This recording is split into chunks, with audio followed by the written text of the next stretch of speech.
Je vous remercie de m'avoir invitée. Je suis très contente de venir présenter certains des résultats. Ce sont des travaux que j'ai menés seule ou en collaboration avec Soraya Boudia depuis une dizaine d'années. Ma spécialité, entre guillemets, ce sont les pesticides et les problématiques de pesticides, de santé liées aux pesticides. Mais j'ai aussi fait un ensemble de travaux sur les problématiques plus générales de contamination chimique, de contaminants chimiques et la manière dont on les gouverne. Alors je reviendrai sur cette notion de gouvernement. Ici, ce dont je vais parler ce matin, c'est je vais essayer d'ouvrir des pistes de travail ou de questionnement et quelques résultats sur, pour une question qui peut paraître un peu bête, peut-être au départ, sur pourquoi est-ce que les contaminants chimiques sont impossibles à maîtriser. Cette idée de maîtrise impossible de contaminants chimiques environnementaux qui ont des effets sanitaires, des effets environnementaux à la fois locaux et globaux et extrêmement complexes. Alors, il y a cette idée de unruly technologies qui apparaît dans la littérature. Les substances chimiques peuvent être considérées comme des technologies au sens anglais du terme, dans le sens où elles sont le résultat d'un travail technologique et d'un travail scientifique et technique important, et qu'elles sont souvent pas en tant que telles, elles sont dans tout un ensemble de produits qui sont souvent de haute qui requièrent de haute inscrite ou partie de produits qui sont de la haute technologie. Si vous prenez un ordinateur de ce type-là, il y a beaucoup de substances chimiques et de substances chimiques qui sont extrêmement dangereuses. L'idée de unruly, c'est cette idée de fait qu'on ne peut pas maîtriser, qui a d'abord été travaillée par un sociologue. Il y a une première présentation qui s'appelle Brian Wine sur des questions de contamination nucléaire. Il a travaillé autour d'une centrale nucléaire et de controverses nucléaires, mais elle a été reprise aussi par un sociologue des sciences qui s'appelle Jody Roberts, qui a travaillé aussi beaucoup sur les contaminants chimiques et en particulier sur les plastiques, les problématiques de plastique, et où il y a cette idée de unruly. J'aime beaucoup cette idée de unruly, cette idée qu'on ne peut pas maîtriser. Peut-être pour commencer, je vais juste vous raconter une anecdote. Il y a 3 ans, j'ai été invitée à commenter une session sur les Material Sciences, donc des gens qui présentaient des papiers sur les nanotechnologies, le travail de R&D en nanotechnologie et en bio-nanotechnologie. Et c'était en Grande-Bretagne, et c'était des papiers très sérieux, très intéressants sur ce travail de R&D, sur ces nouvelles technologies. Mais la première remarque que j'ai faite, c'est voilà, on est dans le monde de la R&D et tous vos matériaux que vous êtes en train de développer, que vous développez, ont l'air très well behaved. Donc, ils ne posent pas de problème, mais quand ils posent des problèmes, ce sont des problèmes techniques, technologiques, pour arriver à en faire des technologies qui fonctionnent sur en quoi on veut les objectifs sur des machines qu'on veut en faire. Voilà. Et dans mon monde à moi, ils sont vraiment unruly, c'est-à-dire qu'ils ont des tas de propriétés qui n'ont pas été envisagées, qui se dévoilent une fois qu'ils sortent du laboratoire de R&D, qu'ils sont mis en circulation en grande quantité dans l'environnement, dans ces objets dans lesquels ils sont intégrés et qui posent des problèmes. Et d'un seul coup, on découvre des tas de propriétés inattendues et des propriétés qui ne sont pas nécessairement bénéfiques, bien au contraire. Et c'est un petit peu pourquoi est-ce qu'on n'envisage pas dans le monde de la R&D toutes ces propriétés toxiques ou potentiellement dangereuses. Et comment, alors il y a différentes hypothèses de travail, mais celle que je vais explorer un petit peu ici, c'est parce que comment est-ce qu'on gouverne ces substances, c'est-à-dire comment est-ce qu'on fait en sorte à la fois quels sont les dispositifs, c'est comment fonctionnent, quelles sont la nature des dispositifs qui sont faits, qui ont été mis en place par des gouvernements, par des industries, par des organisations internationales, pour prendre en charge les effets potentiels négatifs de ces substances chimiques toxiques. Et c'est de réfléchir un petit peu sur la nature de ces dispositifs et sur quels effets ils peuvent avoir. Donc, un petit peu l'objectif de ce que je vais vous raconter maintenant. Donc,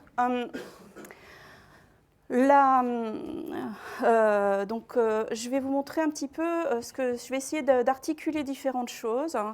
Je ne sais pas si je vais pouvoir tout montrer ou tout dire, mais l'idée qu'il y a, qui est une idée qu'on a travaillé beaucoup avec Soraya Boudia de manière différente, qu'il y a une transformation du gouvernement de ces substances chimiques toxiques depuis 1945 dans à la fois les discours qui sont mis en œuvre, mais aussi la nature des instruments et des outils que déploient les institutions de régulation pour contrôler ou tenter de contrôler les effets négatifs des substances chimiques toxiques.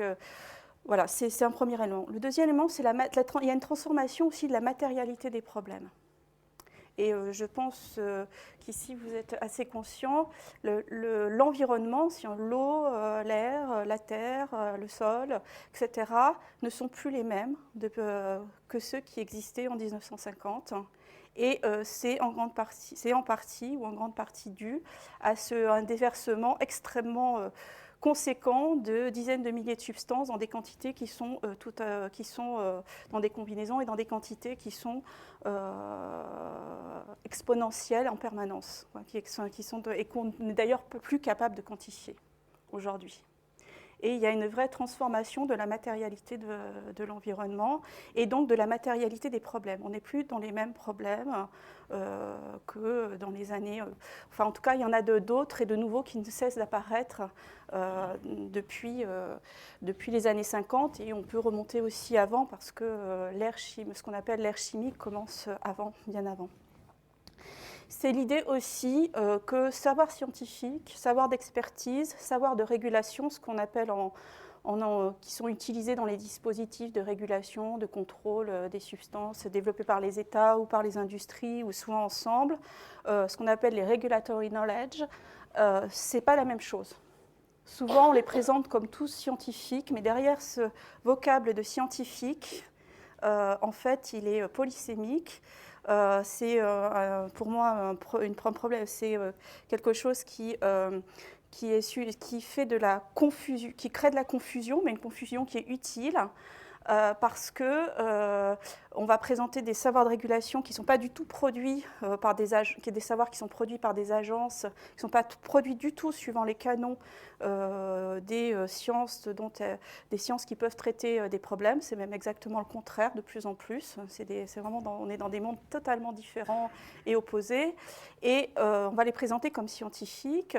Les gens qui travaillent dans ces institutions vont considérer qu'ils font de la science, de manière, pas toujours, mais souvent de manière assez honnête, et alors même qu'ils excluent le travail scientifique, le travail en tout cas de recherche, même dans ces méthodes même de leur propre travail. Et puis, il y a aussi cette idée des savoirs d'expertise qui est un peu complexe et qui peut répondre à des choses, recouvrir des choses très différentes. L'essentiel de ce qui est produit aujourd'hui dans la régulation repose sur la mise en œuvre de ce qu'on appelle des outils et instruments de régulation. En anglais, on utilise le mot « science-based regulatory tools », mais l'important, c'est « science-based », c'est ce « based ». Et j'essaierai de revenir un petit peu d'où ça vient, et ce que ça veut dire, et ce que ça recouvre. Donc toutes les agences de régulation qu'on peut imaginer qui sont chargées de produire de la connaissance dite scientifique ou des savoirs pour informer les décisions publiques ont des outils spécifiques qui ne sont pas ceux de la recherche, qui sont différents mais qui s'appellent science-based tools. Et je vais essayer de caractériser des systèmes de gouvernement actuels des toxiques, mais on verra comment ça se déploie. Alors peut-être que pour commencer, je ne suis pas sûre qu'on ait... il y a quelque chose qui se passe quand même dans les années 50-60. Même si la question des substances chimiques toxiques et de leurs effets sur l'environnement est ancienne, je pense qu'il faut remonter peut-être pour comprendre ce qui se passe, si on fait de l'histoire. J'ai eu ma première formation historienne au tournant du XVIIIe et du XIXe siècle avec le développement de la chimie lourde. Il y a une autre phase qui se met en place après une extension des industries à la fin du XIXe siècle. Et si on regarde cette image, elle a été produite en 1894, ça représente la chimie vénéneuse, empoisonneuse et sophistiqueuse. À la fin du XIXe siècle, il y avait Robida, c'était quelqu'un qui s'intéressait beaucoup aux sciences. Et il fait un livre sur comment il imagine la fin du XXe siècle. Et la question de la chimie, voilà comment il représente la chimie avec des caricatures et donc des pollutions de partout, mais des pollutions dans tous les produits. S'il l'imagine comme ça, c'est qu'il y a déjà beaucoup de problèmes à la fin du XIXe siècle, dans le dernier tiers du XIXe siècle, avec des cosmétiques, des aliments, avec des médicaments, etc., etc. Et que c'est des controverses publiques. Donc il a cette représentation-là justement d'une chimie qui nourrit des développements industriels, mais qui en même temps a des effets qu'on n'arrive pas à maîtriser.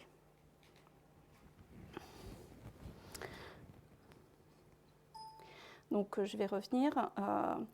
Mais il y a quand même un changement d'échelle dans les années 50-60. L'apparition pendant la Seconde Guerre mondiale, le projet Manhattan et ce qui a été lié à la Seconde Guerre mondiale, on l'associe beaucoup à la bombe atomique, mais il y a aussi beaucoup d'autres champs qui vont être développés et accélérés dans un laps de temps. Et un des champs, ça va être la chimie de synthèse.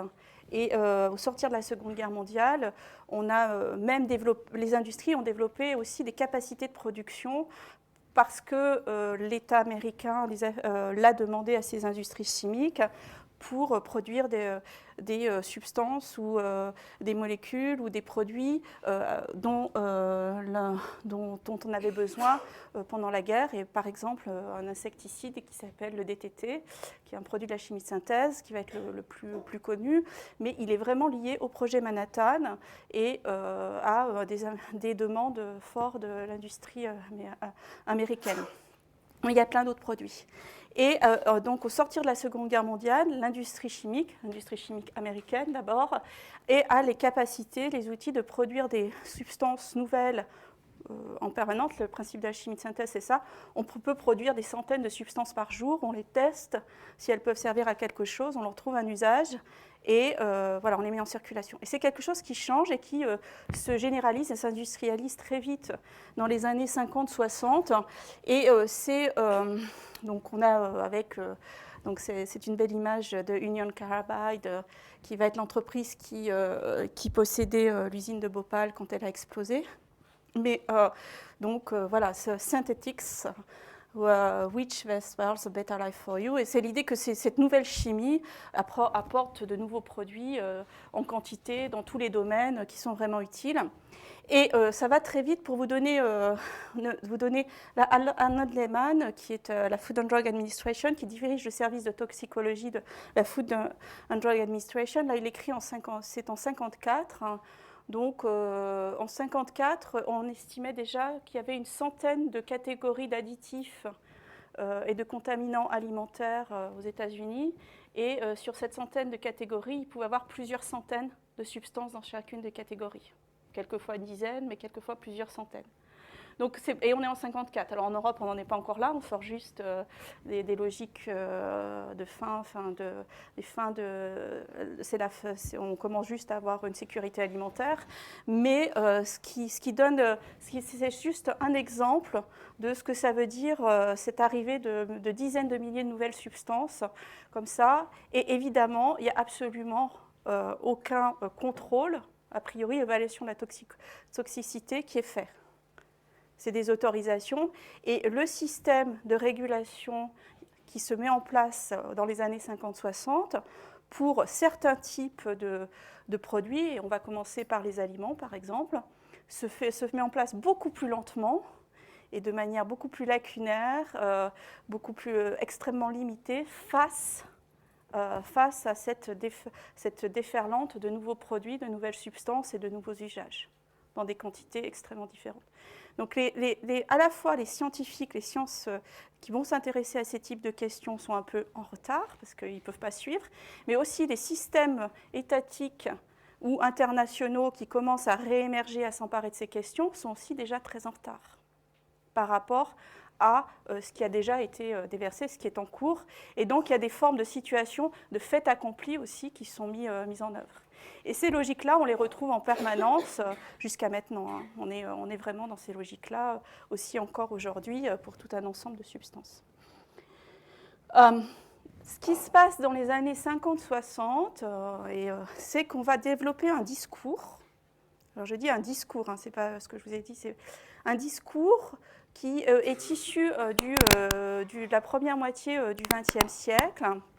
Et ce discours, c'est l'idée qu'on peut confiner et maîtriser, c'est vraiment le discours de la maîtrise, et qu'on peut confiner, qu'on peut maîtriser tous ces dangers, et ce qu'on appelait les débordements industriels au XIXe et dans l'entre-deux-guerres. Et comment est-ce qu'on confine et on gère ces problèmes? C'est-à-dire qu'on essaye de concentrer les problèmes dans des zones géographiques particulières, ce qui fait que dans les zones industrielles où vivent les gens qui y travaillent, donc souvent les gens les plus pauvres, c'est les zones les plus contaminées, et ça c'est des logiques très anciennes, et on essaye de préserver d'autres zones de ces contaminations qui sont souvent les zones où vivent les gens les plus riches et les plus... Et donc il y a des lois, hein. La première loi sur les établissements classés françaises qui date de 1806, donc vraiment du début et qui est tradition, c'est une des logiques. C'est sortir les industries des villes, créer des zones industrielles, là où on met les industries les plus dangereuses, mais aussi les plus polluantes, et les populations qui travaillent. Donc c'est vraiment créer un zonage. Donc évidemment, il y a des phénomènes aussi de confiner sur certains types de personnes. Donc il y a aussi des confinements sociaux, mais aussi ce qu'on appelle, on confine avec des outils de régulation ou des normes. Au 19e, c'est par exemple mettre des cheminées beaucoup plus hautes, réduire les temps de travail, ça peut être inspecter des gens, ça peut être inspecter les travailleurs et quand ils présentent des signes de maladie, souvent les licencier, ou trouver d'autres logiques. Enfin, il y a tout un ensemble de normes comme ça qui peuvent être mises en œuvre. Et dans les années 50, on va utiliser beaucoup les normes. On va développer des normes, et des normes qui vont devenir très importantes, la plus emblématique, mais il y en a d'autres, hein, on a du mal, mais celle qui est le plus emblématique pour le gouvernement des substances chimiques toxiques, c'est ce qu'on appelle les valeurs limites d'exposition. Donc, c'est l'idée et qui repose sur l'idée qu'en dessous d'un certain niveau d'exposition, il n'y a pas d'effet ou les effets sont peu importants. Et ce qui est déjà dans les années 50 faux pour un certain nombre au niveau scientifique pour un certain nombre de substances, notamment les substances qui sont considérées comme carcinogènes. Mais c'est quand même la base, c'est cette idée-là, très forte et très importante, qu'on peut arriver à déterminer des doses d'exposition en dessous desquelles les gens exposés n'auront pas d'effet, et qu'on commence à en produire d'abord dans le monde du travail. C'est des dynamiques qui se mettent en place à la fin des années 1940 aux États-Unis et qui se répandent, pas en France. La France va être très réfractaire à ça. C'est que très récemment, sous des pressions européennes, qu'elle commence à instaurer ces systèmes de valeurs limites dans les espaces de travail. Hein. Mais ça se répand quand même. Et il y a évidemment différentes méthodes. L'Allemagne en a produit, c'est le pays qui en produit le plus de ces valeurs limites dans le monde du travail. Et évidemment, la manière de déterminer ces normes est essentielle, ces valeurs limites. Et donc là, c'est une comparaison qui date de 1958 de ce qui est fait aux États-Unis et en URSS. Et on a des valeurs extrêmement différentes. Donc pour différentes substances. Donc par exemple, l'ail, le plomb, laquelle est le plus différente. Par exemple, le dioxyde de carbone, c'est la troisième, le Kohlenstoff. C'est des concentrations qui sont limites, qui sont vraiment très différentes, quoi. Donc on a des valeurs qui peuvent être vraiment différentes. Et ce travail d'élaboration de valeurs limites, on va aussi le retrouver, va être très important pour les aliments. Pourquoi ? Parce que l'industrie agroalimentaire se développe beaucoup. On vend de plus en plus de produits alimentaires qui sont issus d'une agriculture intensive, mais aussi qui sont transformés. Et cette transformation se fait par l'ajout de beaucoup d'additifs et alimentaires de plein de différentes natures. Il faut des colorants, des conservateurs, des antioxydants, etc., etc., etc. Et c'est extrêmement... donc c'est 1899, hein, pas de... 80, voilà. Et donc, il a vécu assez longtemps. Et donc, c'est différent... c'est donc ces valeurs limites, les aliments, ça va être très important. Et il va y avoir des espaces internationaux où ça va se jouer. Pourquoi ? Parce qu'il y a un marché à développer. Les pays exportent, les entreprises exportent. Et s'il y a des normes différentes selon des pays, ça complique le développement d'un marché, d'abord internationaux et globaux. Et donc, il y a des travaux dans tout un ensemble d'organisations pour tenter d'harmoniser les choses, de produire des normes. Et ces normes, et il y a tout un ensemble de toxicologues. Dans ces années 50-60, ce sont souvent des académiques. Mais déjà, il y a tout un ensemble de personnes qui travaillent pour des fondations ou des entreprises qui sont financées par l'agroalimentaire. Et ces académiques, là je vous ai mis René Truot parce que ça va être une figure internationale, reconnue, enfin vraiment quelqu'un de très très important pour ces questions-là jusqu'à la fin des années 70 dans ces espaces internationaux. Il est français, il a la chaire toxicologie Université de Paris, c'est un très grand mandarin. Il va faire des recherches très pointues, en même temps il va être très lié aux industries et pour les questions alimentaires, il va contribuer à l'élaboration des outils. Comment est-ce qu'on va faire pour calculer des limites maximum de résidus ou des limites de contaminants. Mais il va développer vraiment les outils, quelque chose qui va être comme la dose journalière acceptable. Tout un ensemble d'outils va vraiment être au centre de ces développements. Mais quand on regarde la manière dont ça a été développé, je l'ai fait, donc je connais très bien. Et puis la manière dont c'est ensuite mis en œuvre, on s'aperçoit qu'il y a des renoncements ou des adaptations. Il appelait ça s'adapter à la réalité. Et donc c'était l'idée, c'est vraiment le vocabulaire qui est employé, c'est-à-dire qu'il faut produire des outils qui permettent de prendre en compte et d'anticiper. C'est l'idée qu'il faut anticiper. Est-ce que ça va être acceptable et est-ce que c'est possible technologiquement et économiquement.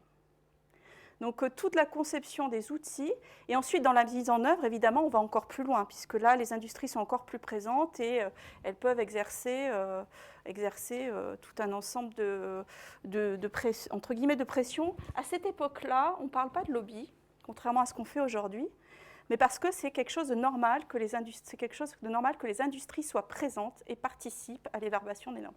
Aujourd'hui, on considère que ce n'est pas normal du tout.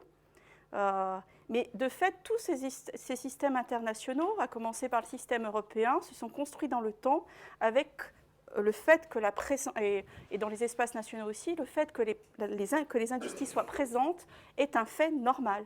C'est quelque chose, pas contestable, mais quelque chose qui soit normal. Dans les espaces de régulation, dans tous ces espaces de régulation qui commencent à se mettre en place dans les années 50 et qui se développent ensuite.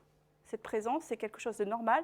Et prendre en compte la portée de la norme et ses effets économiques, technologiques, etc., est une dimension normale.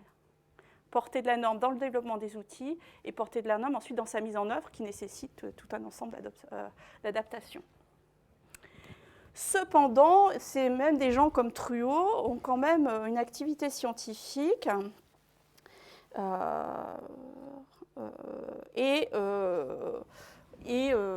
donc je vais peut-être passer et donc sont quand même conscients d'un certain nombre de problèmes. Ce confinement est tout de suite mis en échec. Avant même cette idée du confinement, cette idée de la maîtrise et du contrôle est de fait tout de suite mis en échec parce que l'essentiel des substances n'est pas testé. Et même quand, donc, je vous l'ai dit, ces substances sont évaluées, il y a de nombreux problèmes qui se posent, à la fois dans la production des résultats, dans l'interprétation et dans les décisions qui sont finalement prises. Donc c'est vraiment ces logiques d'accommodement. Et quand on va voir les grandes controverses à la fin des années 60, début des années 70 sur le DTT, donc cet insecticide phare, mais qui en fait cache des centaines d'autres produits qui ont été développés dans les années 50-60. On parle que du DTT pour cette période-là, mais de fait, il y a déjà, aux États-Unis, en 64, il y avait 20 000 produits commerciaux pesticides. Et je crois 2 à 3 000 substances de base. Donc on parle que du DTT, mais en fait c'est quelque chose de vraiment plus large. En France, on avait 300 à 400 substances de base au milieu des années 60, mais il y en avait déjà 300 à 400, quoi. Plus tous les produits commerciaux, les mélanges. Mais dans les controverses sur le DTT qui vont attirer vraiment l'attention, c'est dans Science, c'est l'idée, donc on utilise la cybernétique qui se développe à ce moment-là, mais que si on n'a pas la bonne réponse, on refait le programme pour avoir la réponse qu'on attend, quoi. Donc c'est Science qui fait une revue de littérature sur comment est-ce qu'on mesure les résidus de DTT dans le lait. Donc, en fait, ce n'est pas simplement les pratiques, mais c'est aussi des savoirs scientifiques. Les sciences travaillent aussi, elles arrivent en réaction. Et donc, les savoirs scientifiques qui sont produits très tôt, pour la question des carcinogènes en tout cas, il y a cette idée que des carcinogènes, on ne peut pas fixer de seuil pour les substances carcinogènes, qu'il y a des effets sans seuil. Et ça, le premier modèle mathématique qui travaille là-dessus date de 1949. Et c'était des travaux qui ont été produits, je ne vais pas raconter l'histoire, ça serait trop long, mais il y a déjà, c'est une idée qui est très fortement implantée et qui suscite des grandes réunions de tout un ensemble de scientifiques dans des espaces internationaux qui disent, au moins pour les aliments, il ne faut pas qu'il y ait de substances carcinogènes dans les aliments. C'est leur grande...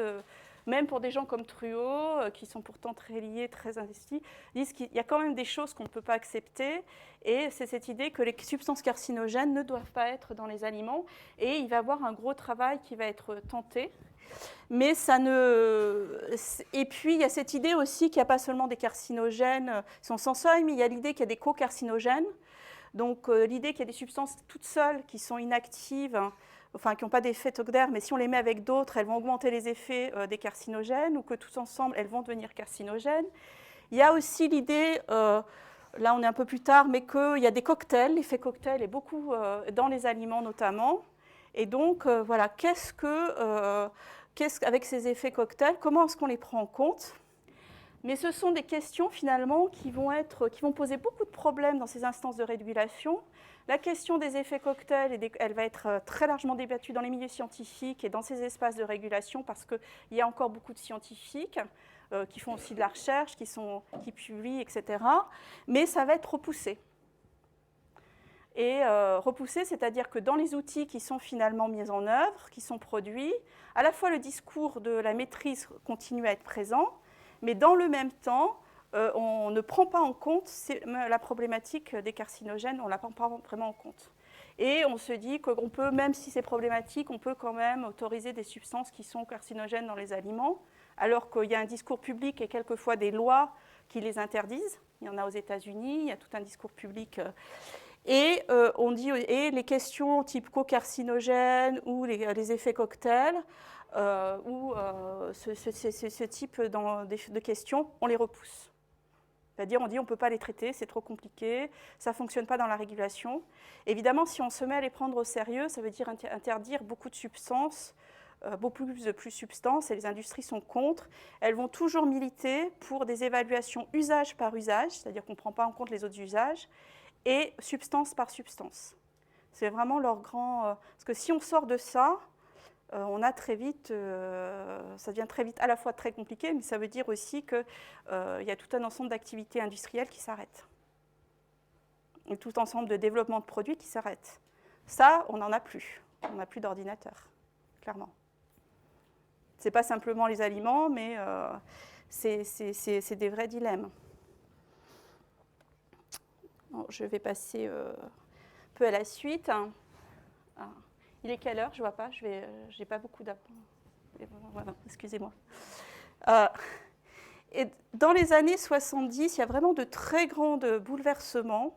Le premier, c'est qu'il y a une nouvelle phase dans ce développement de substances chimiques toxiques, ce qui peut paraître assez étonnant parce que c'est les mouvements des très grandes mobilisations, je vais y revenir, sur les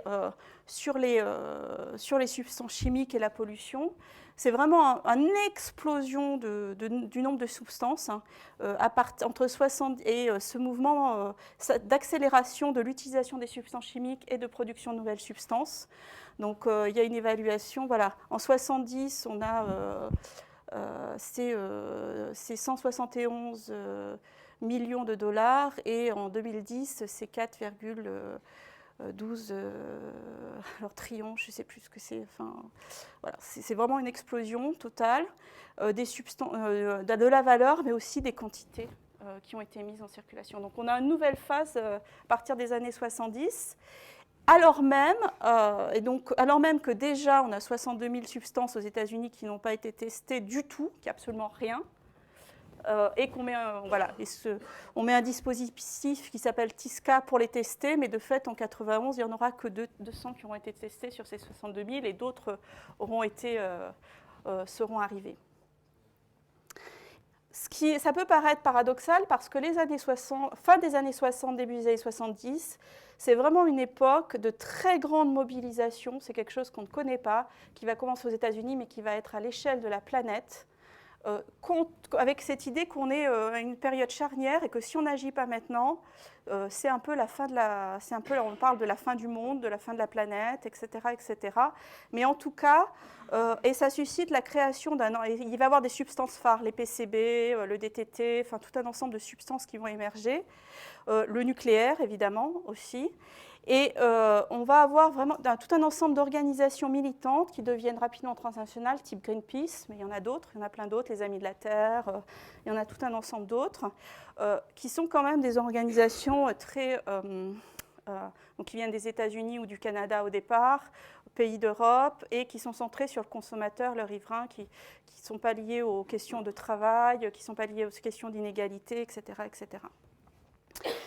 Voilà, mais ça va être vraiment important. Ça s'inscrit aussi dans toute la critique d'un certain... C'est la fin, par exemple, aux États-Unis, c'est très lié à la critique de la guerre du Vietnam, c'est très lié à des formes de capitalisme, des formes de développement économique. Donc ça s'inscrit aussi dans des questions beaucoup plus larges. Mais c'est extrêmement important et c'est nourri par aussi une explosion de nouveaux savoirs et du développement de nouvelles disciplines. Et c'est lié, il y a plein de dynamiques dans ces productions de nouveaux savoirs, de nouvelles connaissances sur les effets des toxiques, vraiment beaucoup qui sont liés au développement d'un ensemble de nouvelles sciences comme la biologie cellulaire et moléculaire, la mutagénèse chimique, etc., etc., les connaissances sur les... Mais c'est aussi lié au fait que l'environnement est très contaminé et qu'on s'en aperçoit. Et il y a un effet rétroactif, hein, c'est-à-dire que en fait, c'est une production par réaction. Et j'ai discuté beaucoup de ça avec des écotoxicologues ou des toxicologues. Ils sont un peu dans des situations... en fait, la contamination, c'est vachement génial pour eux parce que ça leur permet de travailler, mais même pour des substances, et en même temps, ils sont conscients des effets. Mais même pour des gens de tout un ensemble de disciplines biologiques, parce que ça perturbe, ça permet d'identifier des phénomènes à étudier intéressants qu'on n'aurait pas vus nécessairement. Donc c'est une situation un peu ambiguë. À la fois, ça les aide à s'intéresser à des questions, ils produisent de nouvelles connaissances. Ce sont des gens qui sont très conscients ils sont très conscients mais en même temps qui sont très conscients des effets et qui vont, pour une partie d'entre eux, s'engager dans ces mouvements. Et par exemple, il y a eu un beau travail qui a été fait sur les groupes de scientifiques qui ont développé la chemical mutagenesis aux États-Unis.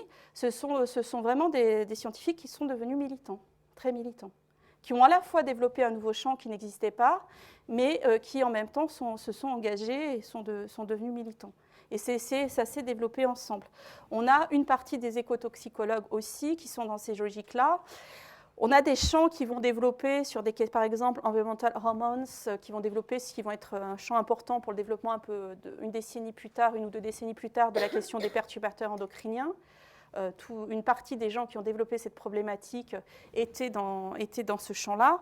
Enfin, il y a tout un ensemble de choses qui se développent et il y a des questions nouvelles qui apparaissent et des dynamiques nouvelles comme le monitoring de l'environnement, l'idée qu'il faut surveiller l'environnement, mettre en place des dispositifs pour surveiller l'environnement et les contaminations à l'échelle de la planète, avec des outils, avec tout un ensemble de nouvelles. Donc vraiment, les contaminations, c'est à la fois une nouvelle explosion de connaissances, et c'est presque une ressource pour le développement, à la fois une ressource cognitive et une ressource sociale pour le développement de nouvelles disciplines et sous-disciplines. Alors pourquoi je vous ai dit qu'on attire l'attention? Parce que d'abord, il y a de très grands accidents dans ces années 60-70 qui vont attirer l'attention sur plein de problèmes qu'on n'avait pas envisagés, des substances qu'on n'avait pas envisagées. Donc, je vous en ai mis une liste ici, mais donc qui commence dans les années 60, fin des années 60, et il y a la problématique du distilbène, du DES, et qui sont de différentes natures, mais c'est des grands accidents, des grosses contaminations, et ça attire l'attention sur des substances qu'on n'avait pas envisagées, des effets qu'on n'avait pas envisagés, et ça génère de nouveaux travaux et de nouveaux types d'interrogations. Il y a des problématiques qu'on pense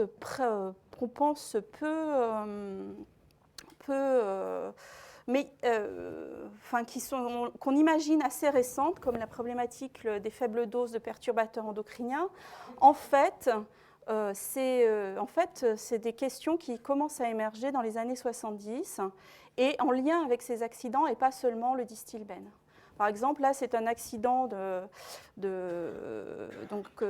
c'est une usine qui a eu un accident qui produisait un retardateur de flamme, le PBB, et donc à cause de cet accident, parce qu'il y a eu plein de vaches qui sont mortes, il y a des dizaines de milliers de poulets qui sont morts, c'était dans une zone agricole. On a fait, la toute nouvelle EPA, elle était assez récente, s'est mise à faire et elle avait encore un peu de moyens, c'était avant l'arrivée de Reagan, a fait une enquête, là c'est vraiment dans une agence pour le coup, a fait des recherches et s'est aperçu qu'il y avait peut-être des effets plus importants à des faibles doses qu'à des fortes doses, qu'il y avait des effets sur la dédendance, etc. Et ça a commencé à se poser la question et c'est une substance perturbateur endocrinien, ces rétardateurs de flamme. Donc des connaissances et des informations apparaissent aussi dans des agences de régulation, là pour le coup dans l'EPA, mais aussi dans ces grands accidents parce que ça génère tout un ensemble de nouveaux et de suivi épidémiologique et de travaux qui n'auraient jamais été faits autrement.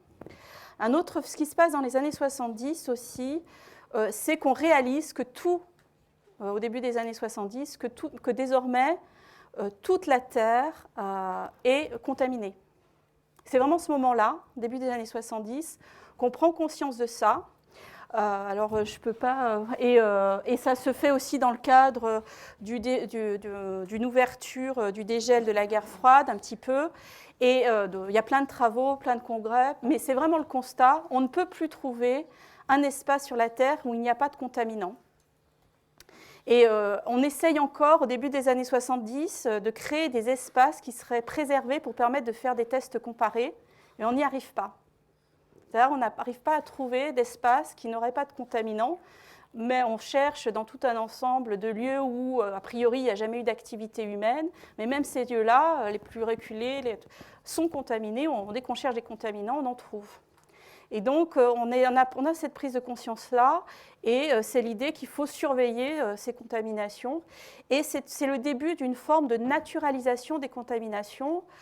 et qui va se traduire par l'idée de nouveaux types le développement, hein, ça se met en place progressivement, mais l'idée du niveau de contamination, alors ça y est, j'ai oublié le nom, c'est en fait environnementalement pertinent. C'est-à-dire qu'on ne peut plus considérer le niveau 0, il faut considérer déterminer d'abord pour voir s'il y a des augmentations de contamination, des augmentations d'effets, considérer le taux environnementalement pertinent pour le lieu où on réalise des études. Et un autre enjeu qui va se développer un peu plus tard, qui est très présent maintenant, qui se développe, je ne sais pas exactement à partir de quand, mais qui aujourd'hui est très très présent, c'est de savoir si les taux environnementalement pertinents ont des effets sur la santé ou pas. Et notamment des effets à long terme, des effets générationnels sur les enfants, transgénérationnels, etc. etc. Et il y a des zones très contaminées où les taux environnementalement pertinents sont très élevés, où là il y a des effets sans contexte, sans contestation possible, mais il y a plein d'endroits et plein de types de contamination qui peuvent poser des effets à long terme dans des endroits a priori pas si contaminés que ça. Ça se traduit aussi, cette contamination généralisée, par de nouveaux types de problèmes. Par exemple, les personnes qu'on fait aujourd'hui maigrir, qui sont vraiment en surpoids, obèses, avec des systèmes d'opération, qui perdent donc beaucoup de graisse de l'estomac, on est obligé de surveiller leur taux de contaminants parce que les contaminants sont stockés dans la graisse. Comme elles font très vite, ça passe dans le sang sans possibilité d'évacuation et on peut avoir des intoxications aiguës par ce phénomène-là. Et ça sert aussi d'outil de recherche à des toxicologues qui participent à et qui utilisent ces gens pour essayer de déterminer des sauts de contamination, pour essayer de voir les processus justement de relargage dans le sang, etc. etc. Et c'est aussi une autre manière pour les femmes de se débarrasser un peu de leurs contaminants, c'est d'allaiter, parce que ça passe dans le lait. Parce que ça contient beaucoup de gras, le lait maternel, et c'est une problématique qu'on se pose dans les années 70, on la comprend dans les années 70, et l'Organisation mondiale de la santé, dans les années 70, met en place des gros programmes de recherche parce qu'elle encourage l'allaitement pour savoir si cet allaitement est dangereux. Et parce qu'elle est vraiment dans un dilemme, et il y a dans certains endroits, dans certaines zones, c'est vraiment un dilemme important, parce que l'allaitement peut être... Il y a les contaminations in utero, il y a les contaminations avant même la conception, mais les contaminations pendant l'allaitement peuvent être extrêmement importantes, suivant le type de contaminants qui ont été accumulés pas dans tous les endroits, pas partout dans le monde, mais il y a des endroits où ça peut vraiment être problématique. Et cette problématique, par exemple, du lait maternel, c'est vraiment les premiers grands programmes d'études organisés à l'échelle transnationale, datent du début des années 70, sur la problématique du lait, de l'allaitement maternel et de la contamination possible des enfants. Et face à ça, toutes ces mobilisations, elles le disent, vous nous racontez des histoires avec Société de maîtrise totale. Ça part du nucléaire, d'abord, il faut élaborer un nouveau mode de gouvernement. On ne peut plus défendre l'idée que les outils qui sont développés sont des outils qui vont garantir, ça ne tient plus face aux mobilisations, ça ne tient plus face au savoir scientifique, ça ne tient plus nulle part, de fait. Et même si ça ne veut pas dire que ce discours de la sûreté absolue ne va pas perdurer, hein, on l'entend tous les jours, mais en fait, on établit un nouveau mode de gouvernement. Et c'est d'abord une pensée qui s'élabore dans le nucléaire dès qu'on comprend que les faibles doses dans le nucléaire, et ça arrive très vite à la fin des années 50, ont des effets. C'est l'idée du risque. Et c'est l'idée que, alors c'est d'abord très flou, mais c'est l'idée qu'on peut, si les effets économiques et sociaux sont très importants, on peut s'autoriser des gens malades, on peut autoriser un certain nombre de morts, on peut autoriser... et l'important, c'est de le quantifier. Et donc, on va produire, ça, on va développer, des systèmes de mesure. Ça va être fait progressivement, des outils de régulation qui ne vont plus quantifier le danger, c'est-à-dire les effets toxiques, mais qui vont quantifier le risque, c'est-à-dire l'augmentation, suivant l'exposition, l'augmentation ou la diminution du nombre de malades, du nombre de gens qui risquent de mourir, etc., etc. Et la décision, ça va être intégré notamment dans des valeurs limites ou tout un ensemble de décisions, et il y a tout un ensemble de valeurs limites qui sont construites sur une augmentation du nombre de malades ou de morts, mais pas du tout sur une augmentation, sur une assurance de ce que il y a pas laisse en danger. Et ça va prendre du temps. Et ça va s'opérer. Pourquoi ça prend du temps? Parce que c'est très compliqué. Il y a de nombreux scientifiques qui vont s'investir là-dedans, des mathématiciens, des gens de disciplines très variées, des gens qui vont arriver de l'aérospatial, parce que quantifier le risque, c'est très important dans l'aérospatial, qui vont arriver du nucléaire, qui vont arriver de tout un ensemble de domaines, et qui vont se poser beaucoup de questions, parce que qu'est-ce qu'on quantifie? Est-ce qu'on quantifie les effets sur les générations futures, par exemple, ou pas? Qu'est-ce qu'on prend en compte? Est-ce qu'on peut faire ça? Il y a beaucoup de gens qui sont opposés pour des raisons morales, qui sont dans ces cercles-là. Est-ce qu'on peut arriver vraiment... il y a tout un ensemble de questions qui se passent. Et il y a de très nombreux comités d'experts aux USA qui vont travailler ces questions. J'espère que l'habilitation à diriger les recherches de Soraya Boudia est basée sur le développement sur le dépouillement de tous ces comités d'experts et de comment ils ont travaillé et de ce qu'ils ont et de comment, de tous les débats qui les ont animés pendant une quinzaine d'années. Et il y a eu vraiment beaucoup d'investissements à la fois de l'État et des industries, de tout un ensemble d'industries type nucléaire, chimique, aérospatiale, pour faire travailler des milliers de personnes sur ces questions-là. Et avec deux logiques qui vont être développées. Donc une première logique qui va être l'idée que finalement les risques, il y a aussi toute une dimension de perçu. Et ça, il y a tout un ensemble de gens qui viennent de la psychologie sociale, des gens des sciences humaines et sociales, et que finalement le risque n'existe que s'il est perçu, et qu'il n'y a pas de risque s'il n'est pas perçu, mais ça va être un mouvement très important, et qu'il faut juste tout l'enjeu, c'est de rendre les risques acceptables. Et donc de créer des cultures du risque, de créer tout un ensemble de choses. Et donc il y a tout un mouvement de sciences sociales qui va être inscrit là-dedans et qui va travailler avec les pouvoirs publics, avec les industries. Et cette idée de comment est-ce qu'on rend les risques acceptables, socialement acceptables, c'est là vraiment l'enjeu. On le retrouve beaucoup maintenant. Et il y a beaucoup d'industries et d'administrations qui pensent encore que la solution au problème des risques, c'est de les rendre acceptables. C'est vraiment présent et ça nourrit encore beaucoup de travaux dans les sciences sociales. Sans se rendre compte de l'origine que les gens se rendent compte de l'origine et des enjeux et des trajectoires de cette notion de risque acceptable et de ce qu'elle rend politiquement, de certains usages de la question de culture de risque, etc., etc. Et il va y avoir un autre type de travaux, ils vont ensemble, qui vont être faits. C'est l'idée d'élaborer une méthodologie de quantification des risques, de coûts et des bénéfices qu'ils engendrent. Et le dernier push va être donné par les industries de la chimie américaine.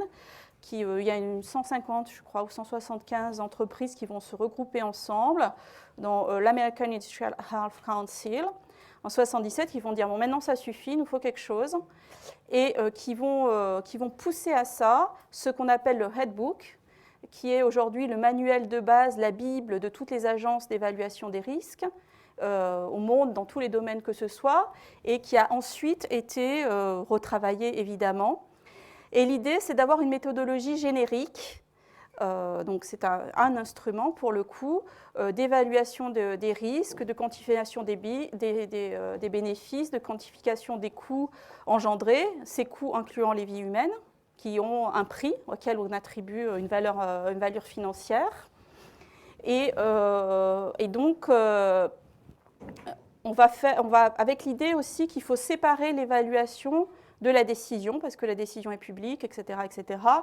Mais dans toutes les formes d'évaluation, il y a une anticipation de la portée. Donc, ces séparations sont très souvent... et la manière dont on construit les outils mêmes, qui sont de ces évaluations, de la manière dont on fait l'évaluation des risques, puisque c'est des méthodologies standardisées, contiennent tout un ensemble de biais. Alors ça, c'est une méthodologie générique pour tous les secteurs d'activité qu'on peut imaginer. Pour les questions des substances chimiques, une partie de ces méthodologies d'évaluation concrète de la toxicité, par exemple, de l'exposition, vont être construites aux États-Unis et à l'OCDE dans les années 70. Et ça va prendre le nom de Good Laboratory Practice aux États-Unis, des guidelines de l'OCDE en Europe. C'est l'OCDE qui va le faire pour l'Europe, ça va être utilisé en Europe. Et l'essentiel de toutes ces guidelines, ces méthodologies, sont développées à la fin des années 70, début des années 80. C'est une volonté de standardisation, mais en même temps, ces méthodologies posent déjà des problèmes au moment où elles sont construites parce qu'elles excluent certaines questions techniques, etc. Le choix des techniques retenues, des méthodologies ont des biais parce qu'elles sont plus ou moins protectrices, plus ou moins conservatrices, mais elles n'ont que très peu évolué depuis. Et aujourd'hui, une grande partie des conflits, ce qu'on présente comme des controverses, entre des groupes de scientifiques et des résultats produits par des agences de régulation ou des agences ou des industries, vient du fait que une grande partie de pas toute, mais une grande partie de la production de savoir dans les agences de régulation sur les substances chimiques et par les industries est faite suivant ces guidelines qui datent de la fin des années 80 et qui, de fait, n'ont pas intégré les nouveaux savoirs scientifiques, mais dans les protocoles, excluent tous les travaux qui ne répondent pas, quand il y a des revues de littérature, qui ne répondent pas à ces guidelines. Donc, excluent l'essentiel de la production scientifique. Et donc, on est dans un double niveau de problématique qui est très bien illustré, par exemple, la controverse sur le glyphosate actuel, qui est avec le CIRS, le Centre international de recherche sur le cancer, qui a fait une évaluation, qui a classé... C'est des évaluations très sérieuses, ils mettent beaucoup de temps, ils sont très lents, etc., etc. Mais ils ont classé le glyphosate, pas dans la catégorie la plus sûre, mais celle en dessous, comme en termes de carcinogène, qui normalement doit engager des actions. Mais l'EFSA, l'Agence européenne et la FDA, qui sont en train de réévaluer le glyphosate, en fait, considèrent que le glyphosate n'est pas carcinogène. Il n'a pas d'effet sur la reproduction, mais le CIRS ne s'intéresse pas aux questions sur la reproduction, mais il y a aussi des effets dans la littérature sur les questions de reproduction, malformation d'enfants, etc. Et la différence, on présente ça comme une controverse, mais c'est avant tout le CIRS travaille sur des revues de littérature très sérieuses, sur tous les papiers publiés, etc., avec différents types de méthodologies, différents types de questions, épidémio, toxicologie, etc., mécanismes toxicologiques. L'EFSA n'a retenu que des études faites par les industries suivant les critères de l'OCDE et des études qui ne sont même pas publiques.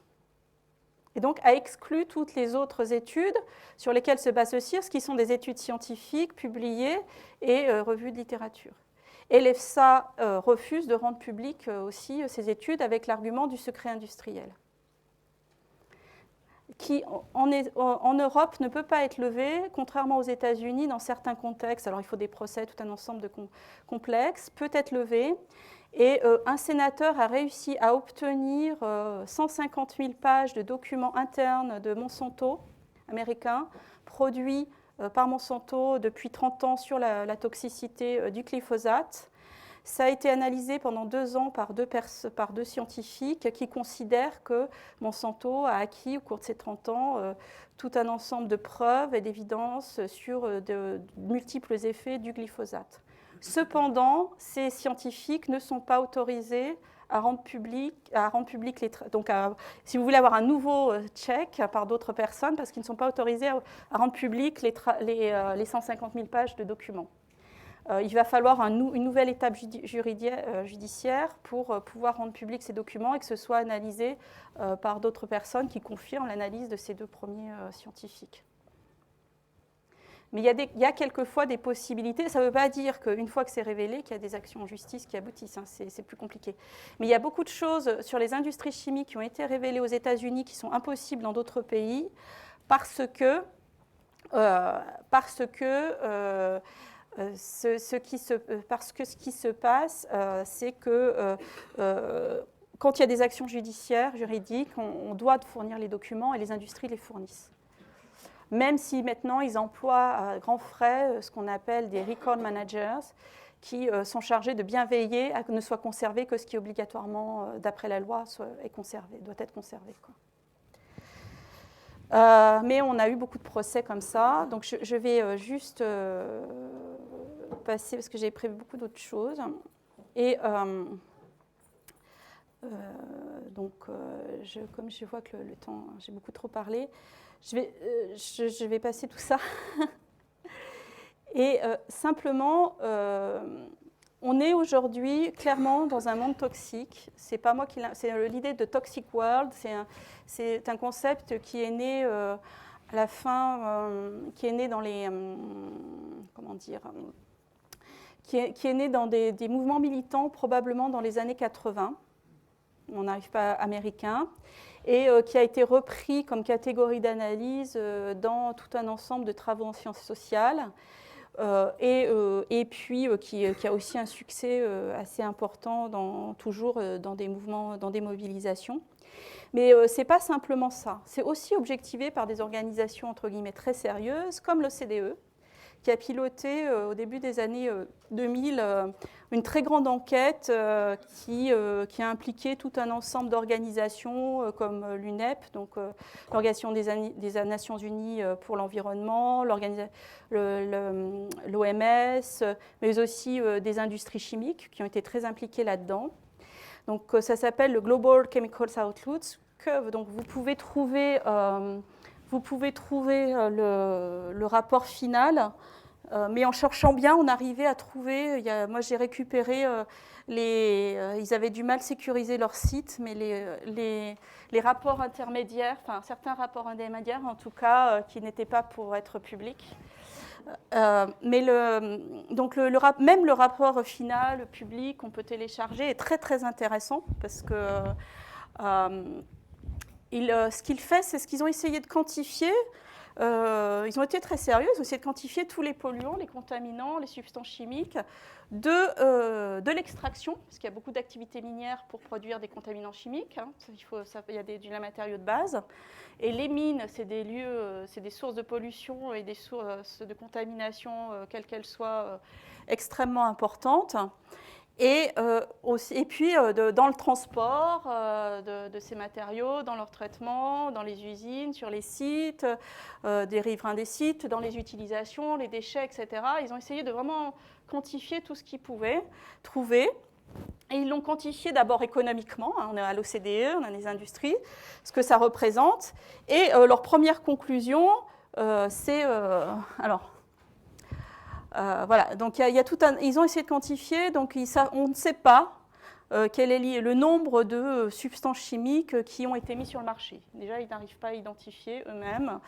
Voilà, REACH, il y a 143 835 produits chimiques qui sont en attente d'évaluation dans le cadre de REACH. Donc, vous savez, le système européen d'évaluation où toute substance est supposée être évaluée.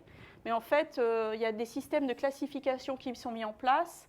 Et pour l'essentiel des substances, ce seront des évaluations vraiment très légères.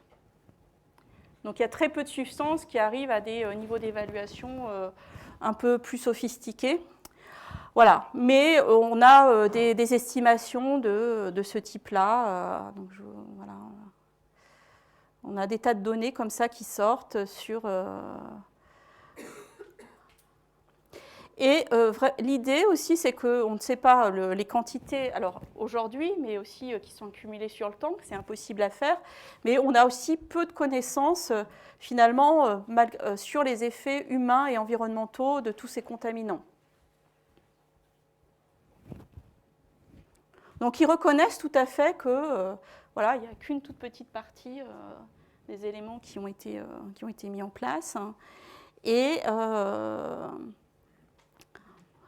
malgré tout, malgré cette reconnaissance, voilà, on sait que, par exemple, aux États-Unis, une évaluation basse, on a donc 700 000 tonnes annuellement, enfin en tout cas en 2006, de substances carcinogènes qui ont été déversées aux États-Unis. C'est 857 000 tonnes c'est leur évaluation de substances qui ont des effets sur la reproduction et le développement, etc., etc. Donc ils ont des évaluations de ce type-là dans certains lieux, en prenant des estimations basses parce qu'ils ne prennent que les données dont ils sont sûrs.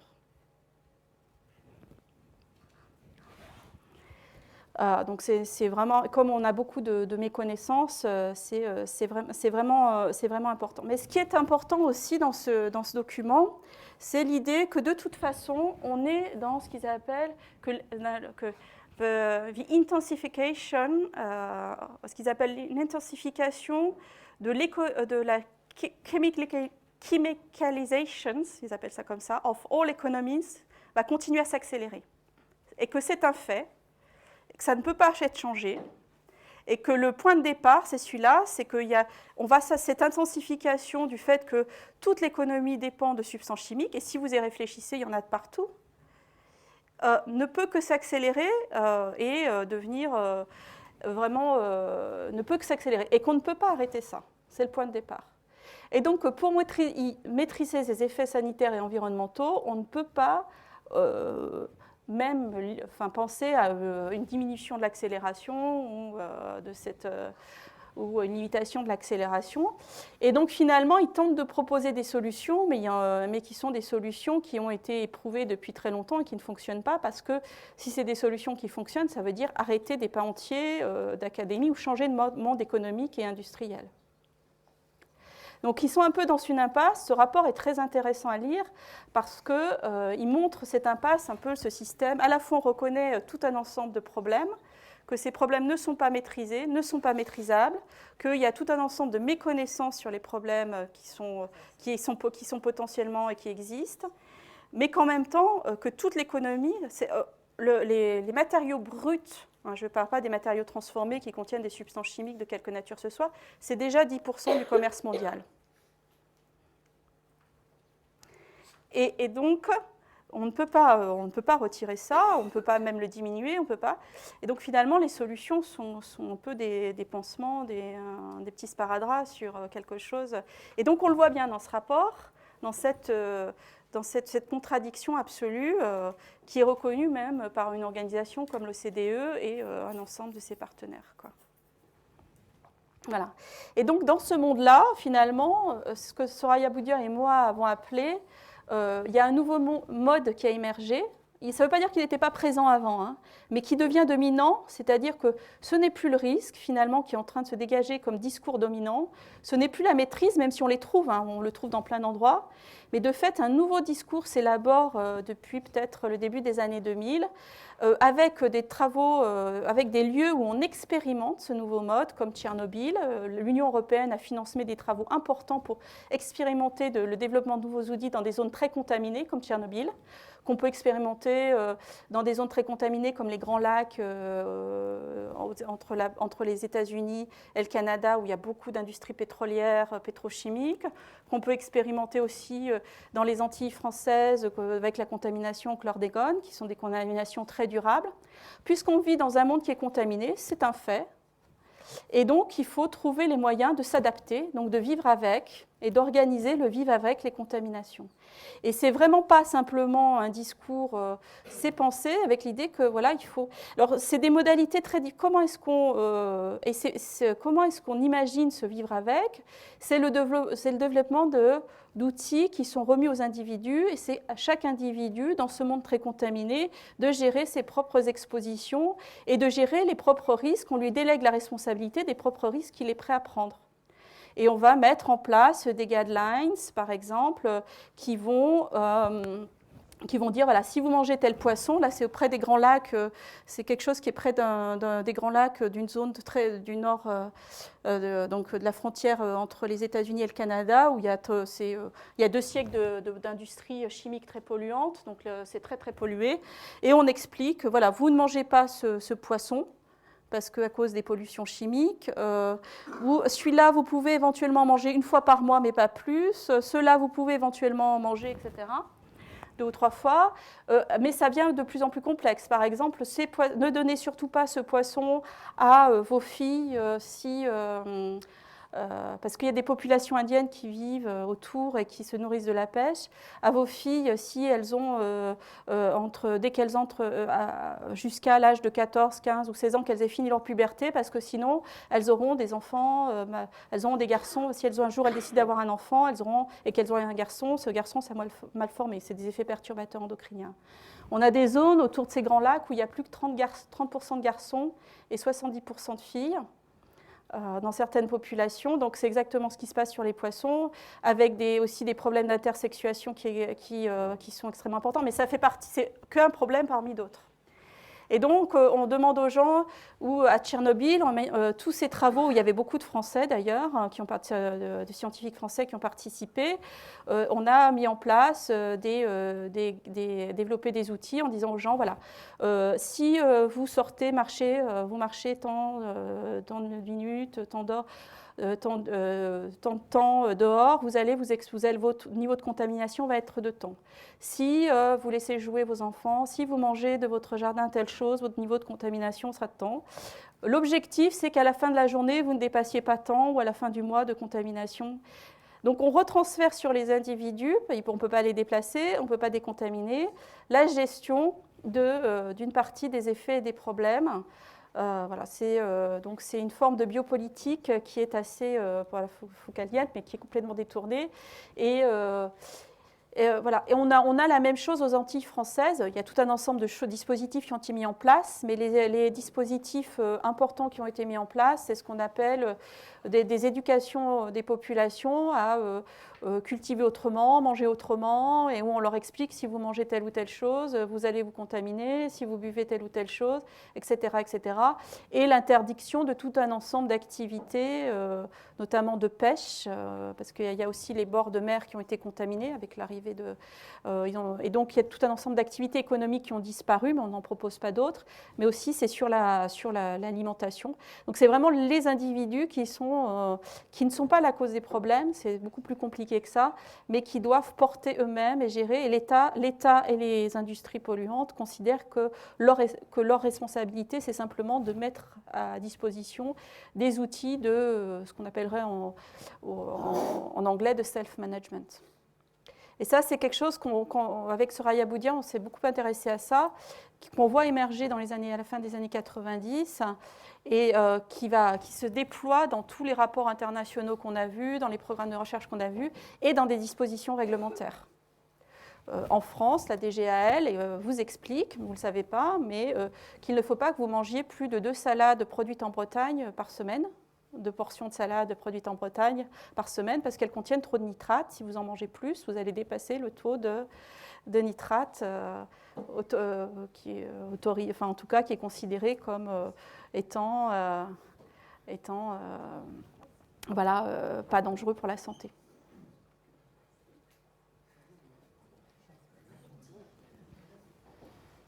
Donc voilà. C'est voilà, ce type de réglementation et cette idée de l'adaptation, vous le retrouvez, de la résilience, on le retrouve dans beaucoup d'endroits. Et cette idée que aussi les gens doivent vivre avec le risque, s'habituer avec le risque, développer des cultures de risque, donc est aussi quelque chose qui Voilà, je vais arrêter là. Alors simplement, les 2 livres qu'on a fait avec Soraya Boudia en anglais, les voilà. Ils ont été réédités en poche cette année, tous les 2. Donc on a co-dirigé. Donc ils sont beaucoup moins chers qu'ils n'étaient en bac. Et ils sont aussi disponibles en version électronique. Et si on a un article de synthèse dans Histoire, Sciences et Savoir, donc dans le numéro 3, on a un article qui présente un petit peu l'idée des modes de gouvernement. Et la partie que je ne vous ai pas racontée, c'est dans un gros chapitre d'ouvrage que j'ai écrit moi, dans ce collectif dirigé par Pestre, sur ça s'appelle « Gouverner les substances chimiques dangereuses dans les espaces internationaux ». Donc c'est un gros, ça fait 120 000 signes, c'est un peu lourd, mais c'est des éléments que je n'ai pas présentés ici. Et que pour le coup, là, c'est mon travail à moi.